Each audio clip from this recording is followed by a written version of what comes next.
നമ്മുടെ ശരീരത്തിൽ തന്നെ ഏറ്റവും കൂടുതൽ ഊർജ്ജം ഉപയോഗിക്കുന്ന അവയവം ഹൃദയമാണ്. അതിന്റെ കാരണം ഓരോ ദിവസവും 1,00,000-ൽ കൂടുതൽ തവണ ഹൃദയം മിടിച്ചുകൊണ്ടേയിരിക്കും, ജനിക്കുന്നത് മുതൽ മരിക്കുന്നത് വരെ. നിങ്ങൾക്കൊരു കാർ ഉണ്ടെന്ന് വിചാരിക്കാം. ആ കാറ് നിങ്ങളങ്ങോട്ട് സ്റ്റാർട്ട് ചെയ്ത് ഓടിക്കാൻ തുടങ്ങി, നിർത്താതെ അത് ഓടുകയാണ് 24 മണിക്കൂർ. എത്ര അധികം പെട്രോൾ അതിന് വേണ്ടി വരും വർഷങ്ങളോളം അത് നിർത്താതെ ഓടിക്കുകയാണെങ്കിൽ? നിങ്ങൾ ആലോചിച്ചിട്ടുണ്ടോ? അതുപോലെ ഹൃദയത്തിന് വേണ്ട ഒരു പെട്രോൾ ഉണ്ട്. ആ പെട്രോളാണ് ഹൃദയകോശങ്ങളിലുള്ള മൈറ്റോകോൺട്രിയ ഉൽപ്പാദിപ്പിക്കുന്ന ATP എന്ന് പറയുന്ന ഒരു കെമിക്കൽ. പല അസുഖങ്ങളും ഹൃദയത്തിലെ കോശങ്ങളിലെ ഈ മൈറ്റോകോൺട്രിയ എന്ന് പറയുന്ന ഊർജ്ജ ഫാക്ടറിയെ നശിപ്പിക്കുന്നുണ്ട്. അത് കാരണം ഹൃദയത്തിന് വേണ്ട ഊർജ്ജം കിട്ടാതാവുകയാണ്. ഈ മൈറ്റോകോൺട്രിയകൾ എങ്ങനെയാണ് ഊർജ്ജം കൊടുക്കുന്നത് എന്നുള്ളതും, മൈറ്റോകോൺട്രിയ പ്രശ്നങ്ങൾ ഉണ്ടെങ്കിൽ ഹൃദയത്തിൽ ഏതൊക്കെ രീതിയിലാണ് അസുഖങ്ങൾ വരിക എന്നുള്ളതും, ഇതെങ്ങനെ തടയാം, ഇതെങ്ങനെ ചികിത്സിക്കാം എന്നുള്ളത് നമുക്ക് നോക്കാം. ഒന്നാമത്തെ കാര്യം, മൈറ്റോകോൺട്രിയ എന്ന് പറയുന്നത് ഒരു ഫാക്ടറിയാണ്, ഊർജ്ജം ഉണ്ടാക്കുന്ന ഫാക്ടറി. നമുക്ക് ആർക്കും ഓക്സിജൻ ഇല്ലാതെ ജീവിക്കാൻ പറ്റില്ല എന്നറിയാം. പക്ഷേ ഈ ഓക്സിജൻ എന്തിനാണ് ഉപയോഗിക്കുന്നത് എന്നുള്ളത് നിങ്ങൾ എപ്പോഴെങ്കിലും ആലോചിച്ചിട്ടുണ്ടോ? നമ്മുടെ ശരീരത്തിൽ എത്തുന്ന ഗ്ലൂക്കോസും കൊഴുപ്പും ഒക്കെ ഊർജ്ജമാക്കി മാറ്റുന്നത് ഈ ഓക്സിജൻ മൈറ്റോകോൺട്രിയയിൽ എത്തിയതിനു ശേഷമാണ്.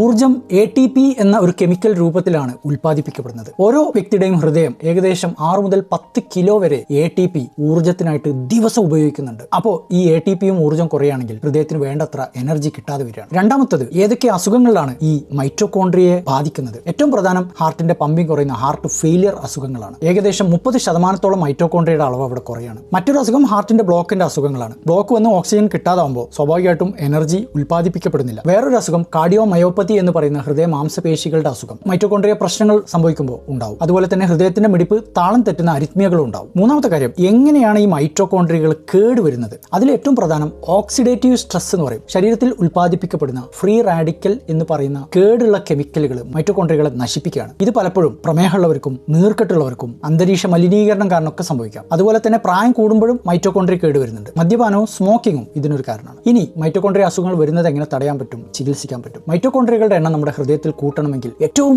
പ്രധാന മാർഗം എന്ന് പറയുന്നത് എയറോബിക് എക്സർസൈസ് ആണ്. എല്ലാ ദിവസവും അരമണിക്കൂർ വീതം നടക്കുക അല്ലെങ്കിൽ ഓടുക, ഇടയ്ക്ക് ഹൈ ഇന്റൻസിറ്റി എക്സർസൈസുകൾ ചെയ്യുക. രണ്ടാമത്തത് ഒമേഗ 3 ഫാറ്റി ആസിഡുകൾ കൂടുതലായിട്ട് കഴിക്കുക എന്നുള്ളതാണ്. അതുപോലെ ആന്റി ഓക്സിഡൻസ് ഭക്ഷണത്തിൽ ഉൾപ്പെടുത്തുക. പ്രത്യേകിച്ച് berries, dark chocolate, olive oil. Mediterranean diet വളരെ നന്നായിരിക്കും. അതുപോലെ വൈറ്റമിൻ B1, B2, B3 എല്ലാം ആവശ്യമാണ്. മഗ്നീഷ്യം ആവശ്യമാണ്. അതേസമയം പഞ്ചസാര ഒഴിവാക്കണം, ട്രാൻസ് ഫാറ്റ് ഒഴിവാക്കണം, പ്രോസസ്ഡ് ഫുഡ് ഒഴിവാക്കണം. അതുപോലെ തന്നെ ഇന്റർമീഡിയറ്റ് ഫാസ്റ്റിംഗ് വളരെ നല്ലൊരു മാർഗ്ഗമാണ്. ഇത് കേടുവന്ന മൈറ്റോകോൺട്രിയ ക്ലീൻ ചെയ്ത് ശരീരത്തിൽ നിന്ന് പുറത്താക്കാൻ സഹായിക്കും. 8 മണിക്കൂർ നല്ല രീതിയിലുള്ള ഉറക്കം മൈറ്റോകോൺട്രിയ റിപ്പയർ ചെയ്യാൻ സഹായിക്കുന്നുണ്ട്. അതുപോലെ തന്നെ സ്ട്രെസ് കുറക്കണം. ഇനി ചികിത്സ എന്ന് പറയുന്നത് പ്രധാനമായിട്ടും കോഎൻസൈം Q എന്ന സപ്ലിമെന്റ് ആണ്. ഹാർട്ട് ഫെയിലിയർ സംഭവിച്ച ചില രോഗികൾക്കെങ്കിലും ഈ സപ്ലിമെന്റ് നിർബന്ധമാണ്. ചിലർക്കെങ്കിലും മഗ്നീഷ്യം സപ്ലിമെന്റും ഒമേഗ 3 സപ്ലിമെന്റും കഴിക്കേണ്ടി വന്നേക്കാം. ചുരുക്കി പറഞ്ഞാൽ ഹാർട്ടിന്റെ അസുഖം എന്ന് പറയുന്നത് ബ്ലോക്കുകൾ മാത്രമല്ല, അതിന്റെ എനർജി വീണ്ടെടുക്കുന്ന ചികിത്സ കൂടി ചിലപ്പോൾ നമുക്ക് വേണ്ടിവരും.